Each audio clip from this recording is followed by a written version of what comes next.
Hello students. आज का हमारा टॉपिक है टाइप्स ऑफ कंप्यूटर या फिर क्लासिफिकेशन ऑफ कंप्यूटर। मतलब जो भी हमारा कंप्यूटर है उसको हमने किस किस तरह से कैटेगराइज करा हुआ है। इसको हमने तीन मेन कैटेगरीज में डिवाइड करा हुआ है। सबसे पहले है on the basis of data representation. मतलब कंप्यूटर के अंदर जो डाटा है वो किस फॉर्म में हम रिप्रेजेंट कर रहे हैं।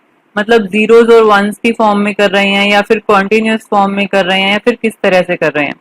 इसके अंदर थ्री टाइप्स हैं: analogue computer, digital computer and hybrid computer. उसके बाद दूसरी है classification on the basis of purpose, कि उस कंप्यूटर का मेन काम क्या है, किस चीज के लिए उसे बनाया गया है। इसकी दो कैटेगरीज हैं: general purpose computer and specific purpose computer. General मतलब जो हर कोई यूज कर सकता है, जो कॉमन हर किसी के लिए बनाया जाए। और स्पेसिफिक पर्पस मतलब जो एक कंप्यूटर एक पर्टिकुलर काम करेगा, हर तरह का काम वो नहीं कर सकता, वो होता है स्पेसिफिक पर्पस कंप्यूटर। और लास्ट है on the basis of size, cost, speed and memory, कि कितना बड़ा हमारा कंप्यूटर का साइज है, उसकी स्पीड कितनी है, कितना तेज वो काम करता है, महंगा है या फिर ठीक उसका रेट है, उसके अंदर मेमोरी कितनी है। इसके बेसिस पर इसके अंदर फोर है हमारे पास: micro computer, mini computer, mainframe computer and super computer. तो अब हम इनको वन बाय वन डिस्कस करेंगे। सबसे पहले हमारी जो कैटेगरी थी वो क्या है? On the basis of data representation. इसके अंदर तीन है: एनालॉग, डिजिटल एंड हाइब्रिड। सबसे पहले देखते हैं एनालॉग कंप्यूटर। देखो, एनालॉग कंप्यूटर वो होते हैं जो हमें इंफॉर्मेशन देते हैं कॉन्टिन्यूस फॉर्म में। कॉन्टिन्यूस मतलब देखो यहाँ पे मैंने एक डायग्राम बनाया हुआ है, वेवी फॉर्म में। मतलब लगातार हमें यहाँ पे इंफॉर्मेशन आपकी मिलती रहेगी कॉन्टिन्यूस फॉर्म में, कहीं पे कोई स्टॉपेज नहीं होगा। इधर आपके एग्जाम्पल्स भी बने हुए हैं, देखो यहाँ पे आपको दिखेगा एक कॉन्टिन्यूस फॉर्म वाला डायग्राम। या फिर जो आपने कार वगैरह में भी देखा होगा, स्पीडोमीटर लगा हुआ है कि कितनी हमारी स्पीड है, ये बार बार आपका ऐसे मूव करता रहता है थोड़ा थोड़ा, जैसे कार की स्पीड कम या ज्यादा होती है। तो यहाँ पे हमारी इंफॉर्मेशन किस फॉर्म में होती है? कॉन्टिन्यूस फॉर्म में हमारी इंफॉर्मेशन यहाँ पर होती है। और जो यहाँ पर डाटा है हमारा, वो नंबर्स की फॉर्म में नहीं होता है, क्योंकि वो हमारा इस तरह से वेव्स की फॉर्म में होगा या फिर ये नीडल है इसकी हेल्प से हमारा डाटा रिप्रेजेंट होगा। और जो डाटा है वो क्या होगा? फिजिकल क्वांटिटी होगा, लाइक टेम्परेचर बता रहा है, या हमारा कोई डिवाइस प्रेशर बता रहा है, या फिर जो स्पीडोमीटर है वो हमारी स्पीड बता रहा है। तो इस तरह के जो हमारे एग्जाम्पल्स हैं वो हैं हमारे एनालॉग कंप्यूटर के। दो एग्जाम्पल नीचे लिखे हुए हैं: वोल्टामीटर जो हमारी वोल्टेज बताता है, स्पीडोमीटर जो कि क्या बताता है? स्पीड बताता है। और हमारा ये कॉन्टिन्यूस फॉर्म में एनालॉग कंप्यूटर हमें डाटा देता है। नेक्स्ट है हमारा डिजिटल कंप्यूटर। डिजिटल कंप्यूटर जो हमें डाटा देगा वो नंबर्स की फॉर्म में देगा। आप यहाँ पे देख भी सकते हैं, नंबर्स की फॉर्म में हमारा क्या आता है? डाटा आता है। और जो इंटरनल प्रोसेसिंग होती है वो होती है इसकी जीरोज और वन की फॉर्म में। Here the data is represented in the form of numbers. Example digital clock, आप लोगों ने देखी होगी। डिजिटल क्लॉक में जो टाइम है वो इस तरह से आपका लिखा हुआ आता है, ये आपका डिजिटल क्लॉक का ही एग्जाम्पल है। या फिर हमारा कैलकुलेटर, उसमें भी हमारे नंबर्स होते हैं। या फिर आप कह सकते हो डिजिटल थर्मोमीटर, जो आजकल थर्मोमीटर्स आते हैं डिजिटल आते हैं, उनके ऊपर नंबर्स की फॉर्म में हमारा टेम्परेचर लिखा हुआ आता है। तो ये सारे किसके एग्जाम्पल होते हैं? डिजिटल कंप्यूटर के। ये डायग्राम बना हुआ है, देखो, जब जो ये ऊपर जा रही है वे ये है हमारा वन, और जो ये नीचे ही है ये होता है जीरो। तो जब हमारा डाटा जीरो और वन की फॉर्म में रिप्रेजेंट हो रहा है, इस तरह से हमारा ये बना हुआ होता है, इसको हम बोलते हैं डिजिटल कंप्यूटर।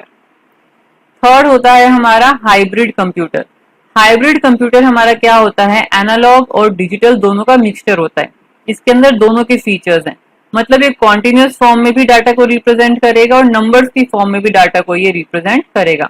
यहाँ पे आप डायग्राम में देख भी सकते हैं। इधर देखिए, ये तो एनालॉग फॉर्म में हो गया डाटा, और हम यहाँ पे देखें तो ये हमारा डिजिटल फॉर्म में हो गया डाटा। एक्चुअली जो एनालॉग कंप्यूटर है उनकी स्पीड बहुत ज्यादा होती है, और जो डिजिटल कंप्यूटर है वो हमारा एक्यूरेट रिजल्ट देते हैं। तो ये एनालॉग की स्पीड होती है इसके अंदर, और डिजिटल वालों की एक्यूरेसी होती है। तो हाइब्रिड हमारे और भी ज्यादा अच्छे कंप्यूटर्स होते हैं।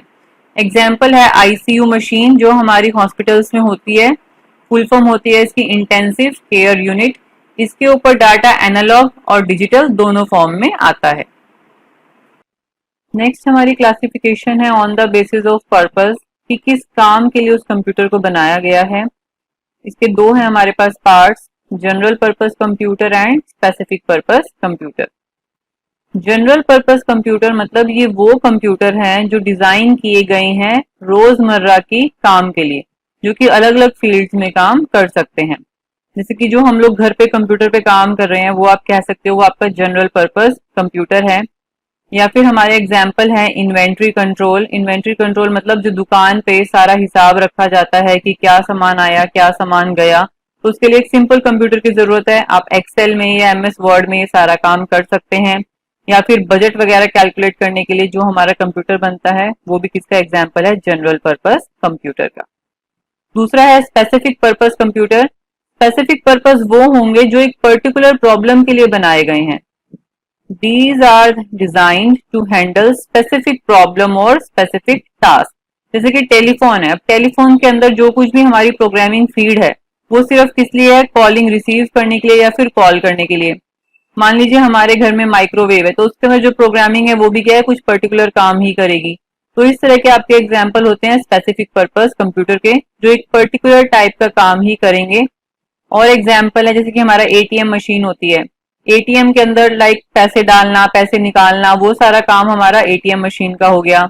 लास्ट हमारा क्लासिफिकेशन है on the basis of speed, कितनी स्पीड है कंप्यूटर की, कॉस्ट क्या उसका प्राइस है, कितनी कंप्यूटर की मेमोरी है और क्या उसका साइज है। तो इसके बेसिस पे हमारे पास 4 टाइप्स हैं, micro computer, mini computer, mainframe computer and super computer. सबसे पहला है हमारा माइक्रो कंप्यूटर। माइक्रो कंप्यूटर सबसे छोटा रहेगा साइज में, इसकी कॉस्ट भी हमारी ज्यादा नहीं होती, अफोर्डेबल होता है, 20 to 25,000 में आप इसको ले सकते हैं। स्पेशली ये एक ही यूजर के लिए डिजाइन किया गया है, सिंगल यूजर मतलब एक जन अपने पर्सनल यूज के लिए इसको ले सकता है। And they are the smallest of computer family, पूरी कंप्यूटर फैमिली में सबसे छोटे आपके ये होते हैं। एग्जाम्पल है डेस्कटॉप, जो कि हमारी लैब्स वगैरह में भी होता है, इसे हम बोलते हैं माइक्रो कंप्यूटर। उसके बाद आएगा मिनी कंप्यूटर, इसका साइज थोड़ा सा बड़ा हो जाएगा और इसकी जो मेमोरी कैपेसिटी है वो भी हमारी माइक्रो कंप्यूटर से ज्यादा होती है। ये हमारे 4 से लेकर 200 यूजर्स को एक ही टाइम पे सपोर्ट कर सकते हैं। इसका एग्जाम्पल है पीडीपी 11 एंड आईबीएम की जो 8000 वाली सीरीज है उसके अंदर जो हमारे कंप्यूटर्स आएंगे वो आएंगे मिनी कंप्यूटर्स के अंदर। नेक्स्ट है हमारा मेन फ्रेम कंप्यूटर। आप यहाँ पे डायग्राम में भी देख सकते हैं साइज कितना ज्यादा बड़ा हो गया है। साइज बड़ा हो गया तो इसकी कॉस्ट भी बहुत ज्यादा बड़ी हो जाएगी। They have greater size and are very costly and they can handle 1000 of users at a time. 1 2 200 इतने यूजर्स नहीं, ये 1000 ऑफ यूजर को एक साथ हैंडल कर सकता है। जैसे कि जो हमारे बैंक्स वगैरह में कंप्यूटर यूज होते हैं उसमें, तो लार्ज ऑर्गेनाइजेशन में हमारा मेन फ्रेम का यूज होता है। Example is wax 8000 and PDP 370। Last is super computer, size बहुत ही बड़ा है, बहुत ज्यादा कॉस्टली है, हर कोई इसको अफोर्ड नहीं कर सकता, बहुत ही पावरफुल है और इसके अंदर एक नहीं बहुत सारे प्रोसेसर्स होते हैं, उसी की वजह से इसकी प्रोसेसिंग स्पीड बहुत ही ज्यादा होती है। एग्जाम्पल है परम एंड अनुराग।